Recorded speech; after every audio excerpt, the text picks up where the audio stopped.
High, আজ চলে এসেছি একটা টেস্টি ইপি রেসিপি নিয়ে। তো এর জন্য নিয়েছি 4টা ইপি, সেগুলোকে দুটো টেস্ট মেকার দিয়ে ভালোভাবে সিদ্ধ করে নিচ্ছি।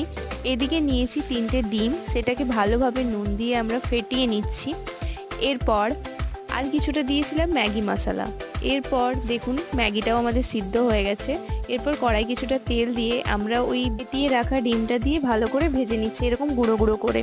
এরপর কড়াই কিছুটা তেল দিয়ে দিচ্ছি আদা কুচি, রসুন কুচি, সেটাকে একটু ভেজে নিয়ে দিয়ে দিচ্ছি পেঁয়াজ কুচি আর কাঁচা লঙ্কা কুচি। এরপর এগুলোকে আমরা ভালোভাবে ভেজে নিয়ে ইপির যে আর দুটো টেস্ট মেকার ছিল সেই দুটো টেস্ট মেকারকে আমরা দিয়ে দিচ্ছি।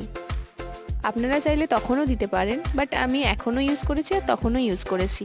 এরপর সিদ্ধ করে রাখা ইপি আর ডিম দিয়ে একটু নেড়ে নিলেই তৈরি আমাদের টেস্টি ইপি রেসিপি। আর যদি হাতের সামনে ম্যাগি মশলা থাকে তো সেটাও একটু দিয়ে দেবেন, তাতে টেস্টটা আরও ভালো হবে।